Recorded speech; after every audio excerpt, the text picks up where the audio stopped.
It is Friday, January 30th. Let's talk PlayStation. Welcome back, everyone, to another sick episode of LTPS.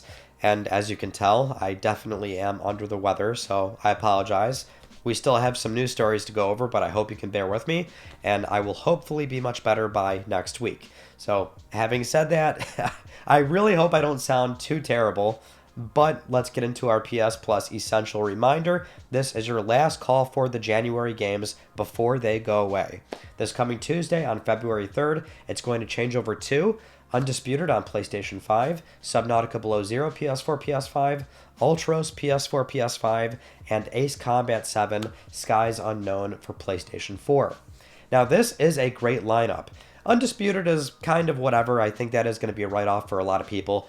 But Subnautica, great game. It's the sequel to the original Subnautica, and this one is a little bit more fleshed out with a proper narrative and plot line to follow through with, so it's a little bit easier to maybe get into if you want something to stick around with. Ultros, I hear, is very good, and I'm a huge fan of Ace Combat, so it's great to have that game and Subnautica digitally as a license, so that's the thing with me. I always have these games physically if I can help it. So I've got them, but it's great to now have them as a digital license, which will be quite handy for possibly some other devices down the road. But what's also noteworthy about this month is that if you remember, the previous month was supposed to be the final month where PS4 was a key benefit to PS Plus Essential. Now, they would still offer PS4 games. They said that much at the time. And if you remember when we covered that news story, I made the point of like, okay, but there's also so many PS4 games and cross-gen titles that we're probably still going to get games on Essential that are PS4 native versions for conceivably a very long time because it's just going to happen by sheer proxy of the games that you do offer. And so the very next month, when it's no longer a key benefit, there's four titles in total, and four are PS4, or three are PS4 rather, and one is only on PlayStation 4. So it's kind of funny how that works out. But it's the same thing with how sometimes a cross-gen license like Stardew Valley can sometimes grant you a PS Vita license. Just because it's a cross-gen title, sometimes that does happen. So I think we'll still get PS4 games for quite a long time on PS Plus Essential, and this was a very good lineup. Moving on to our first news story, PlayStation 3 streaming is finally fixed on PS5. If you remember last week, it was broken for a few days at that point, so from where we are now, it was broken for a little over a week. And again, it was broken only on PlayStation 5 for titles you have not streamed previously. If you did, and the game was in your library, you could still stream it. You could stream it through PS Plus on PC, and then go back to the console, stream it that way, because that's in your library. And PS4, I believe, was working too. But either way, PS3 streaming, now up and running again. So it's very likely one of those weird things with PSN. We see this all the time where something gets broken for a few days, possibly upwards of a week. It is still working. So PS3 streaming is here to stay for the time being. I'm still very curious how long we actually will have it. Next up, we have a new PS5 system software update. This one is 26.01, 12.60.00. This one does have a few changes, nothing too crazy. One primarily is for the Welcome Hub, where it says you can now jump directly from the Friends Activity widget in your Welcome Hub to the games your friends are playing. So basically just a little shortcut there. And then there is one item on there for read receipts. So it's something where you can now go into settings, user and accounts, privacy, and then change it from there. If you remember, that was server side. So everyone I don't want to say everybody, but a lot of people should already have access to this. And so read receipts should now start showing on the mobile app and console for more and more people as they continue to roll it out. So if you don't have it server side, maybe this firmware is going to finally turn that on for you. And then there is also the two mandatory line items of improving the messages and usability on some screens and also improving the system software performance and stability. Thank God PlayStation 5 is now more stable than it ever was before. Every time they do this, it gets more and more stable. I mean, you can't say that the console isn't more stable than it was previously. Next up, we had a pretty interesting story, gained some traction because of how it appears, but Sony, I guess recently, has now been directly targeting PlayStation 4 users and letting them know, hey, now is a good time to buy a PlayStation 5. So I would think this applies primarily to users that are only on PlayStation 4. They've never signed into or registered on PlayStation 5. But we had one example gain some traction recently where one PS4 owner, Sahil Shah, shared this announcement from PlayStation on the PS4 UI that talks about PS5 only games like Clair Obscur, Arc Raiders, Ghost of Yotei, and then it talks about upcoming games, and they say now is a great time to upgrade to a PS5 console, and then they share a QR code that takes you to the PlayStation product page. So they are trying to get you to buy a PlayStation 5. Now, a headline like this has been going a little bit too crazy. I mean, this is like fairly inoffensive, because we've said this much before. Sony is selling PS5s at a perfectly normal rate compared to PlayStation 4. It's pretty much right in line. So there's nothing unusual about how many PS4 users are left. Conceivably, there might be a few, million more that are a bit more sticky than previous console generations, but Sony is not really having a problem selling PlayStation 5s. If anything, I'm surprised it took them nearly 6 years to do this. I think it would have been far more offensive to start targeting PS4 owners within, let's say, 2 years, like 2022, when it's still kind of hard to buy a PS5. So, I don't know, people are getting a little bit too stir-crazy with the story, like, oh, Sony's really trying to get people off those PS4s. Sure, it took them 6 years to finally put this message on there, so, I don't know, it's kind of silly. If anything, it's perhaps timely, because I would say, yeah, now is probably a good time to buy a PS5. They should have did this a year prior, before the price increases. That was actually genuinely a great time to upgrade, and maybe they're warning you now because there might be some price increases with just how chaotic the economy has been as of late.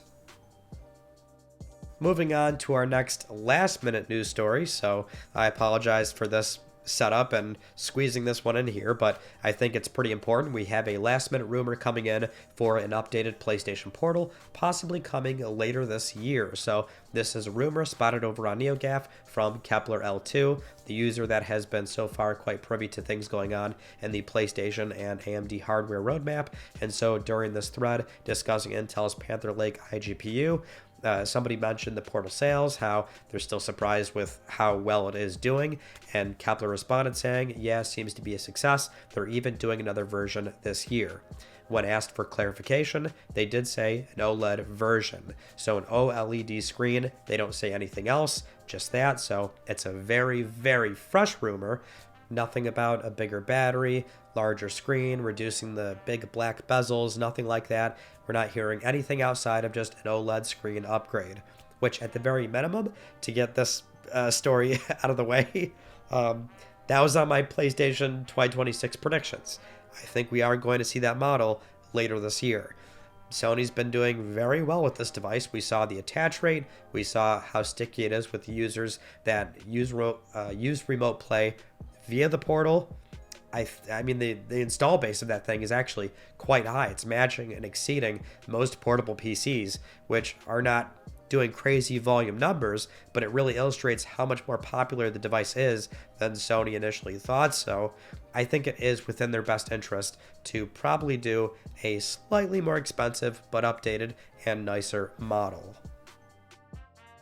Moving on to a somewhat predictable rumor for a February state of play, which at this point in time, it is a rumor, but one that is very likely to be true. So what ended up happening here was over on X, people were discussing the Red Dead Redemption 2 PS5 Series SX rumor a while ago that originated from Nate the Hate, who has been very reliable with either release dates or shadow drops, just a number of things. Nate typically does not talk unless he knows he's got very good, solid information. And so in that thread, somebody asked Nate about the February state of play and if there will be one, and Nate said there will be, yes.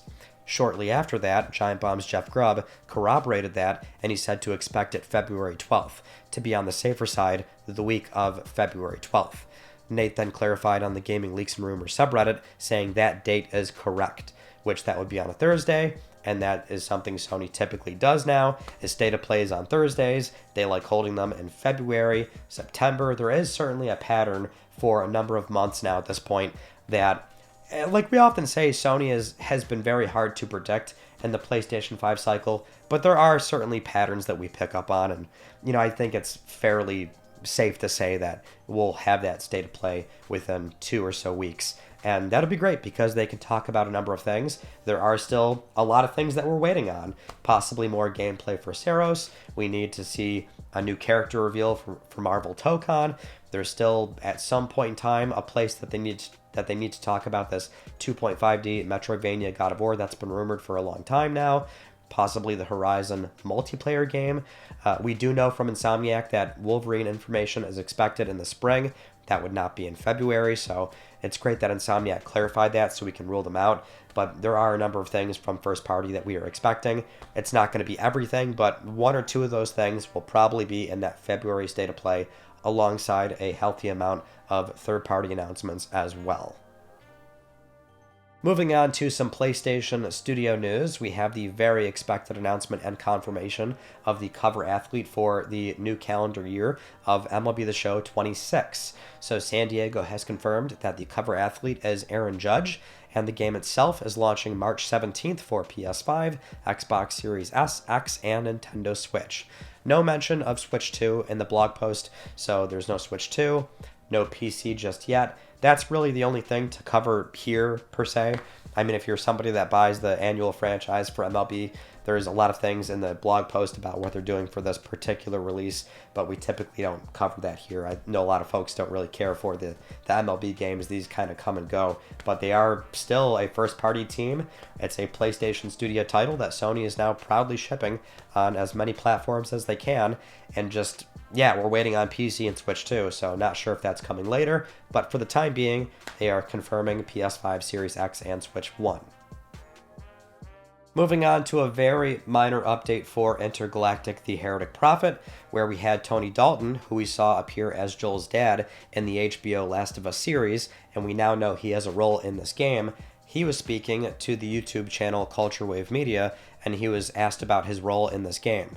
And so he said it was crazy, like nothing he's ever done before, because he hasn't done games before. He said, referring to Naughty Dog, that these guys are the top of the line.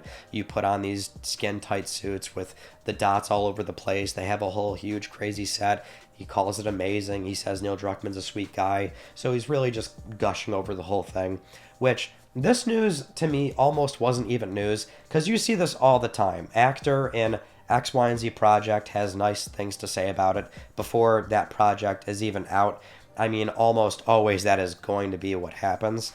At the very minimum, he's probably not doing too much lip service because he did meet with Neil and work with Neil on the HBO series, and that's how the connection tied into him now landing a role in this game. So surely he does really enjoy this, and making that medium jump from TV and film to video games was probably a leap of faith he was willing to take, given his experience working with Neil and on that show, and the source material. Right now, this is a completely new IP.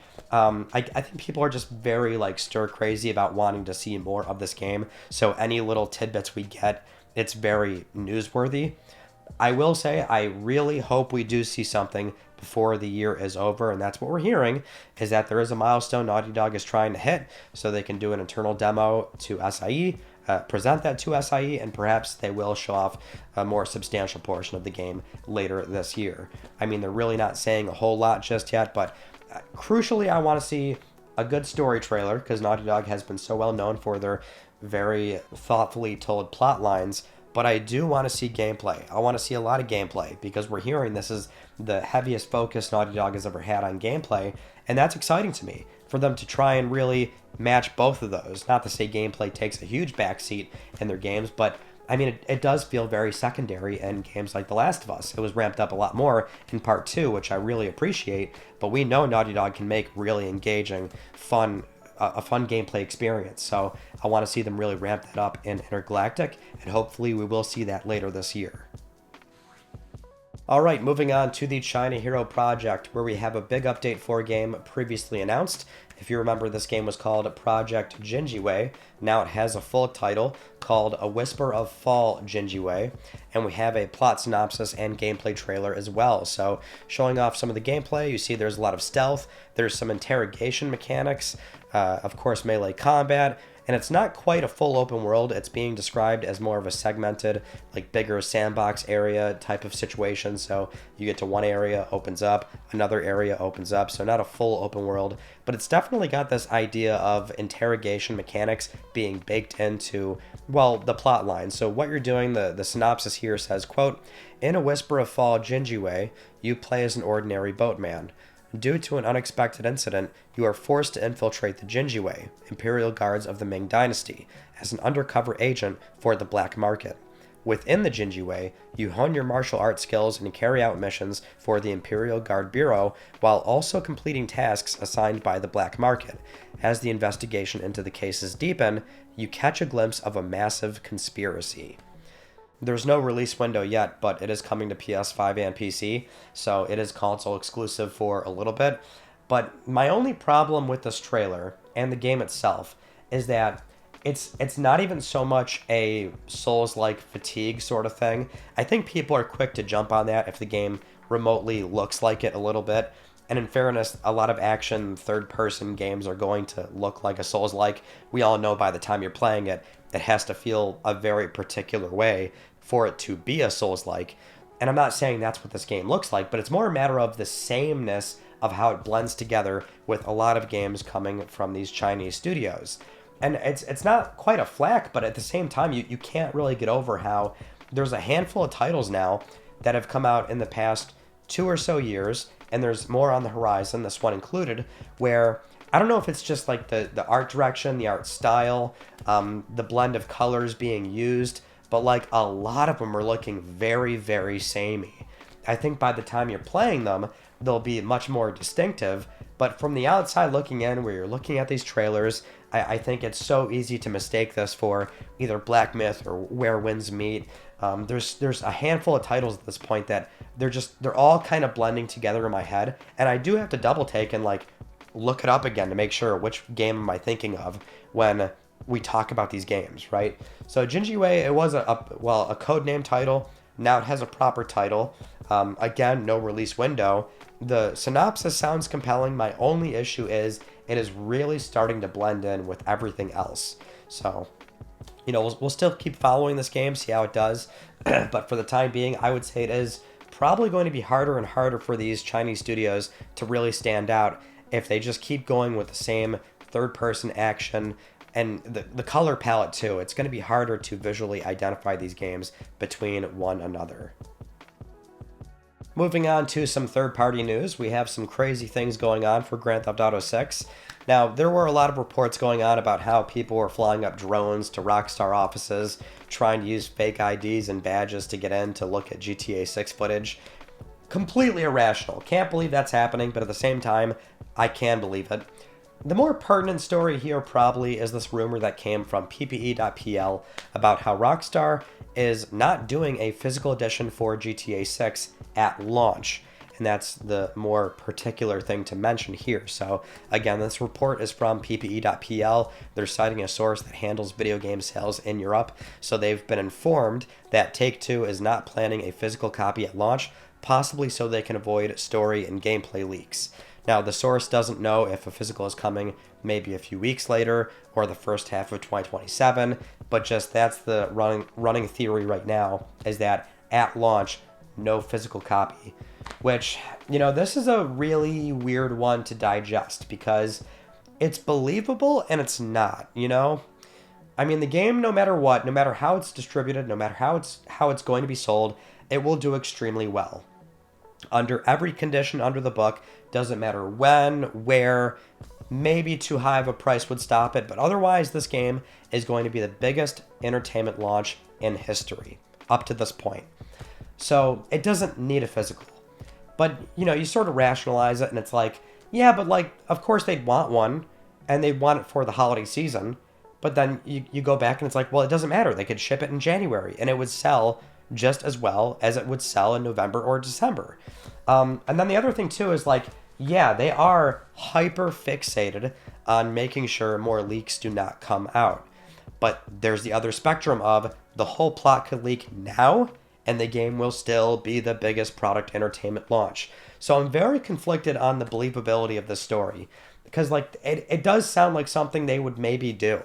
At the same time, though, it's like, I don't know. Like, the other issue, too, is that this has definitely been well documented, which is these physical copies, if they have full offline builds that can be installed, which is what they should have, obviously, a full offline playable build on the disc, a full Gold Master. If they have them, almost always leaks happen because these games get out early. The sending the disc to print and then to retailers, that stuff almost always, for a very high profile game, leaks happen.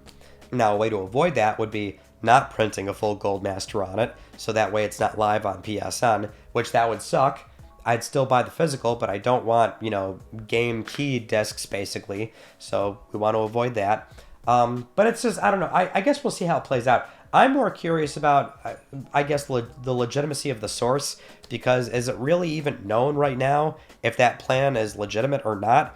It seems like it would have to be much further to launch to where then like orders could start being placed from retailers. And so I don't know. I'm not totally sold on the idea of it just yet, but at the same time you read it and you can really rationalize both sides. It would be kind of a big deal if GTA 6 did not have a disc initially. And for me, that would suck because I love that franchise dearly. I'm just as excited as everybody else, but I'm still somebody who I don't care what it is. I will wait for the disc, even if it's GTA 6.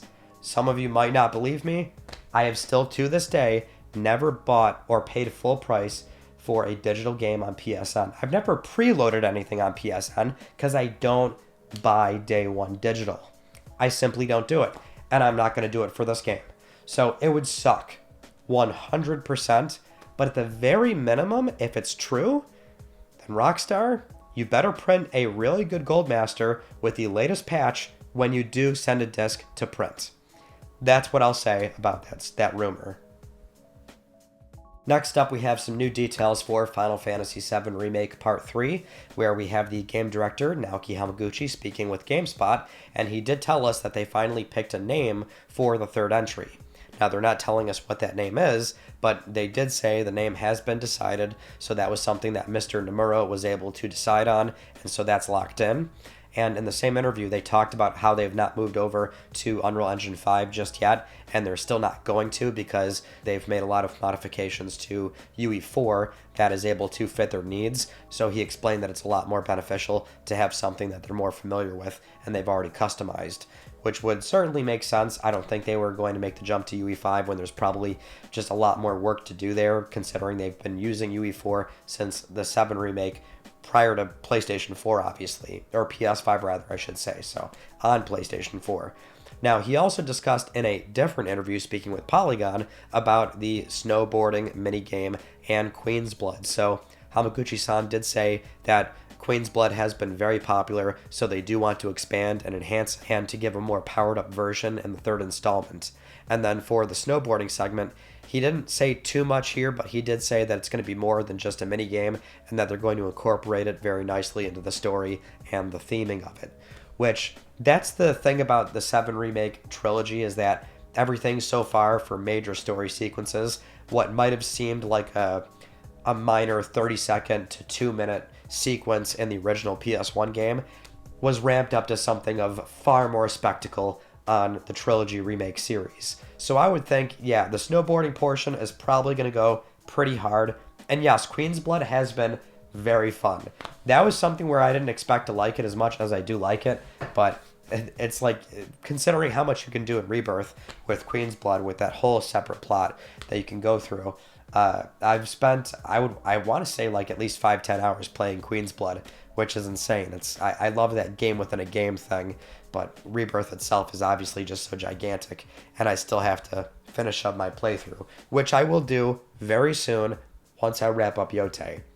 Only so much I can work on at a time here, but I'll be getting back to Rebirth very soon, as Hamaguchi-san has been spending more time talking about the trilogy with the recent release of 7 Remake on Switch and Xbox, and now the rumor is that Rebirth might launch on Switch too sometime this summer, around that area. And, once they have those versions out, I think we're going to be getting that third entry reveal by the end of this year. Next up, Resident Evil Requiem. The final press previews have gone out because the game is coming out very soon. It seems like everybody really enjoys the game, so they were going over the playable portion with Grace and Leon. Leon more of the action, Grace more of the slow horror elements that Ari is known for. And it seems like the impressions have overwhelmingly been very positive. Capcom has just been hitting it left and right with a lot of their titles, and certainly for the Ari franchise. And that's from the outside looking in. I've always said I'm not a huge Resident Evil person, so I can always appreciate it. I'm curious if this game will ever get PSVR2 support, which Sony very likely might have to support and bankroll themselves, but it would seem like a huge disservice and a complete miss to not have PSVR2 support for this game. Now, having said that, the other big headline is the PS5 Pro settings for this game. So it'll be 4K 60 FPS with a ray tracing toggle, so you can do 4K 60 ray tracing on. With RT off, the game can go up to 120 frames per second on compatible displays, and it will average about 90 FPS. So assuming there's no major artifacting issues, that will be a very premium way to play Ari Requiem. So it's great to have PS5 Pro get some wins here and there, but it will still be very contingent on, are there going to be PSSR artifacts in the game? That remains to be seen, but it does seem like it will look very nice on the Pro. Next up, let's talk a little bit about the Highguard launch, because the game did come out on Monday as planned with that huge press preview that went out as well. The game is free to play, so it at the very minimum didn't have that barrier of you have to pay for it to play it. So I know a lot of folks probably were there on Monday downloading it, trying it, because the game did debut with a fairly healthy concurrent player count on Steam of nearly 100,000, which the Steam CCU is the only thing we have, so it's not the best metric to go off of, but it does at the very minimum tell us that a lot of people on day one did dive in on PC in particular. We don't have console numbers, obviously, but the thing is, the backlash still happened. So over on Steam, after 27,000 something reviews, it's sitting at a mostly negative reception. I do want to say that over on PSN, which has its own rating system, it's got over 6,000 ratings there, and it's at 3 out of 5 stars. So not nearly as bad. I mean, 3 out of 5 is certainly considered average to good. So, you know, on console, they might be seeing some fairly consistent numbers, but the Steam CCU is down to a few thousand now at this point. So it's a pretty big drop off, you know. It's always that weird thing too, where it's like, oh, of course, a live service game will lose a lot of players very fast, but it's always a question of how fast and how big is the drop off. You know, it's always dependent on after X, Y, and Z amount of time and how big the player pool drops. So in this case, it's like, yeah, a pretty substantial amount only a few days later, which they don't necessarily need to maintain 100,000. They can reasonably probably make the business model work with a few thousand to 10,000 CCU on Steam, which might be more reflective of a bigger number on console as well. But it does seem to show that the general sentiment on the game is still poor after people have played it and spent time with it. It certainly is different. It's not quite the standard kill each other hero shooter. I know they're doing like a whole thing as far as getting to the center of the map, and that's where the firefights really go down. But that's the number one complaint I keep seeing, is people say that, oh, it's 3v3, maps are way too big, and you're spending way too much time getting to the action, which that's always been my problem with, like, actually the Battlefield games of all things, is that sometimes it feels like you're spending way too much time traveling to the action, and if somebody picks you off or kills you real quick, you know, it's just, to me, that never was really a fun experience multiplayer wise. But with Highguard, it does seem like they did try to make something different, but it might not be resonating with a very big substantial audience.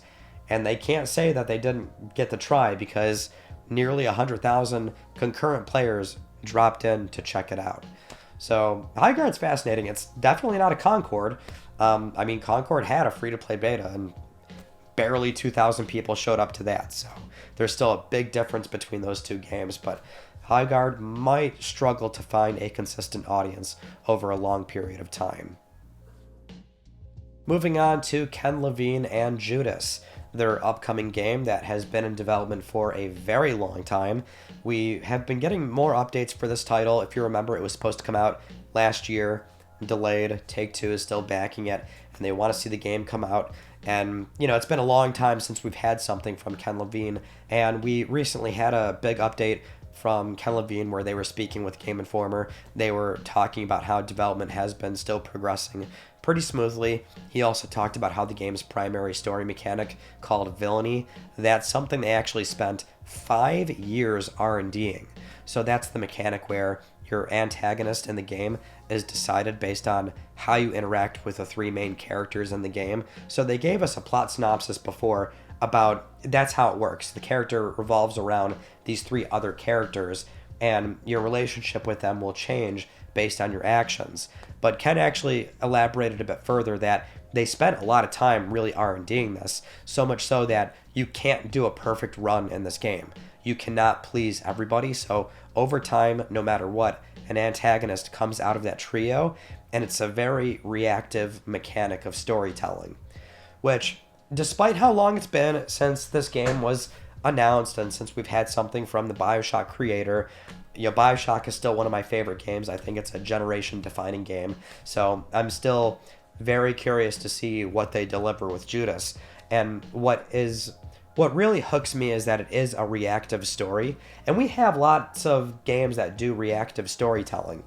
And, a lot of the time it can be something as a 50-50 choice. A number of games do the whole 50-50 thing. Telltale titles, Don't Nod games, and, oftentimes you still kind of go down the same story path, and you don't feel like your choices made a huge substantial difference.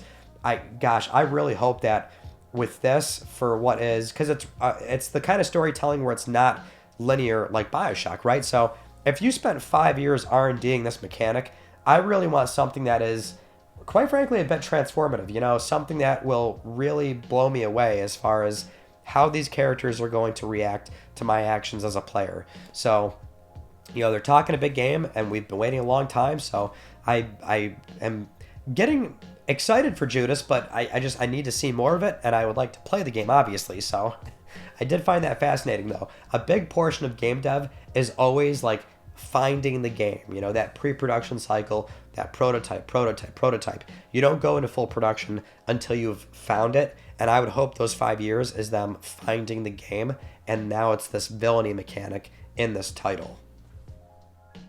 Moving on to some Xbox news, we have some words from the Xbox Game Studios head, Craig Duncan, speaking with Games Radar, where he was explaining why they've been pretty inconsistent with their Xbox Game Studio launches on PS5. Some are day and date, some are not, referring to Playground Games with Fable and Forza Horizon 6. So he did provide a quote here where he says, "Sometimes we are inconsistent. You see some games in one place, some games in multiple places. Just know that we're going to work on that, and we're going to try and be more consistent with what we do. When a strategy changes, maybe you've got a plan that exists with a game, and maybe you can adopt that, maybe you can't." I think the only news here is that it's really confirming to people that this is not some sort of deliberate thing from Microsoft's point of view, where they're still going to be strategic with, timed exclusivity, or only doing PC Xbox for some sort of arbitrary amount of time, or not doing a Switch release. I think that's part of the strategy, is that you can't just on the fly change that and all of a sudden everything's day and date on PS5 and Switch 2. You know what I mean? These were historically, for a lot of their in-house studios, not the multi-platform ones that they picked up, being Bethesda and Activision, but, if we're talking about the core Xbox Game Studio developers, those are teams that historically only worked and targeted one platform.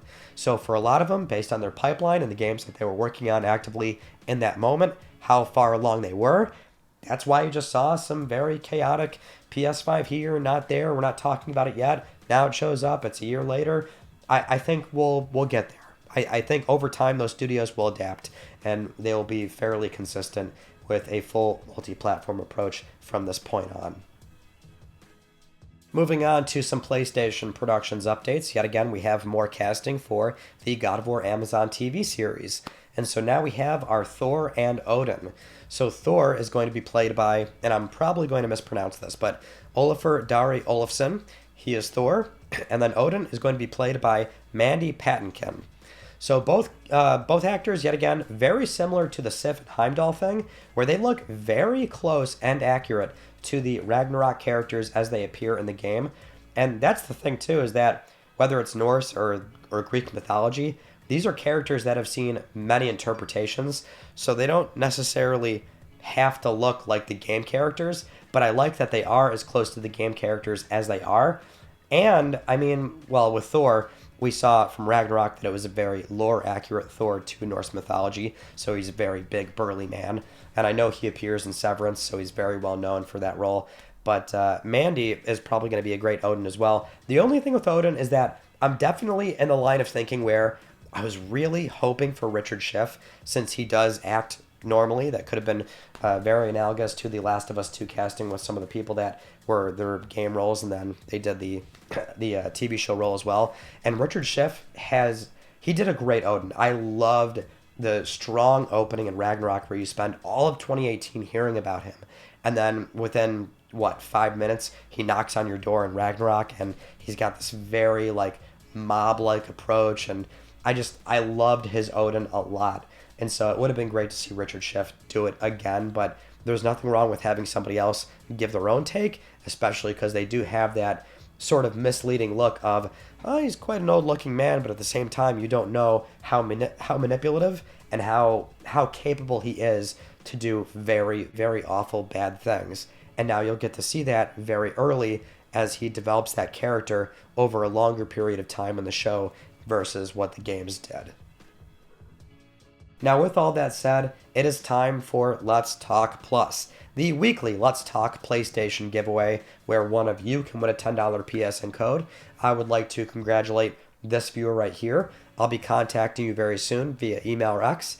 And if you'd like to win a $10 PSN code, it is so simple. Follow the link down below or scan the QR code, enter the Gleam giveaway, and supporting this channel a number of ways can gain you an entry, and I'll announce the winner next week, because I'm trying to help pay for your games. Those are all the stories from this past week that I wanted to talk about with you all, and our Tuesday video was a discussion about that big rumor from Sandstone Insights about how they expect Sony will extend the PS5 lifecycle and PS6 has been delayed.